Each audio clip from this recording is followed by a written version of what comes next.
edirik. Şəki həm ölkə, həm də dünya mədəni elementlərinin və tarixi abidələrinin ən çox cəmləşdiyi bölgələrdən biridir. Rayon eyni zamanda agroturizm və ekoturizm istiqamətində də ciddi potensiala malikdir.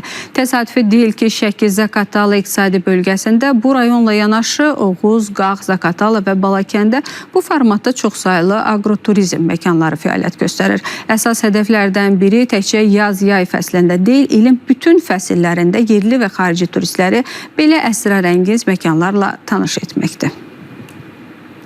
Şəki Azərbaycanın tarix və mədəniyyət mərkəzlərindən biri hesab olunur. Şəki həm də ölkəmizin ən iri aqrar rayonlarından biridir.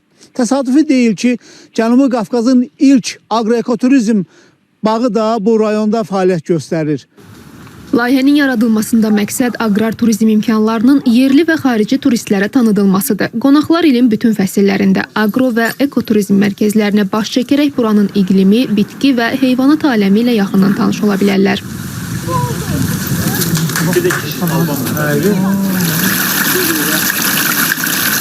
Biz hesab edirik ki, region üçün növbəti bir əsas istiqamət sırf bu agroturizm fəaliyyəti olmalıdır. Bu bizim Qax rayonumuzda, Zaqatala rayonumuzda, Balakən rayonumuzda, eyni zamanda Oğuzda bu istiqamətdə fəaliyyət göstərən agroturizm kompleksləri var. Şəkidə hal-hazırda olduğumuz məkan Qafqazın ən böyük agroturizm kompleksi hesab oluna bilər. 8 hektarlıq bir ərazini əhatə edir və bugün Şəki adı gələn zaman əsas cəlbedicilərdən biri də agroturizm və ekoturizm istiqamətində bu məkandır. Etibar Nuriyev aqrar turizm istiqamətində işlərə 18 il əvvəl başlayıb və dünyanın bir çox ölkəsinin təcrübəsini öyrənib. O deyir ki, həyata keçirdiyi layihə 3 mərhələdən ibarətdir. Hazırda birinci mərhələ başa çatmaq üzrədir. 12 ayın 12-sində də turistləri qəbul edəndə onları müxtəlif çeşidli dekorativ ağaçlarla bərabər meyvə ağaçlarının üzərində meyvə ilə təqdim etmək. Bu nə qədər təbiətimiz faktorundan çətin olsa da buna çaba göstərir.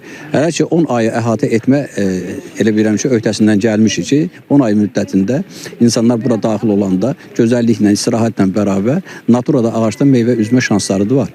Arada qalan 2 ayda elə bilirəm ki, gələcək illərdə bunun da öhdəsindən inşallah gələsiyik. Bölgəyə gələn qonaqların bəziləri buradakı aqrar və ekoturizm məkanlarından xəbərsizdir. Layihə ilə tanış olanlar isə bu cür imkanların bütün bölgələrdə olmasını arzuluyurlar. Biz turist kimi Bakıdan bura gəldik. Gəldik bu yerləri gördük. Burada çox gözəl bir bağ salınıb. Təbiəti bir gözəlləşdirmək, vətənimizi gözəlləşdirmək. Həm də bunda bitən meyvələrdən, hətta bitməyən meyvələrdən belə gətirib burada salmaq, gətirib burada bağ salmaq çox gözəl bir təşəbbüsdür və mən bu təşəbbüsü alqışlayıram.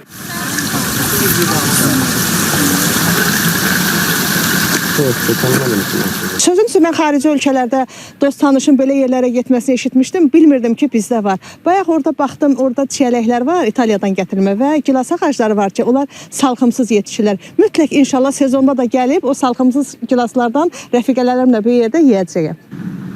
Şəki Regional Turizm İdarəsindən bildirildi ki, turistik xəritələrin hazırlanması, yerləşmə müəssisələrində xidmət keyfiyyətinin artırılması üçün təlimlər təşkil edilir. Eləcə də infoturlar, dövlət və özəl sektor arasında şəbəkələşmə görüşləri də bu fəaliyyətlər sırasındadır. Rasim İslamov, Bəxtiyar Atayev, Aysən Ələkbərova, İTV Xəbər, Şəki.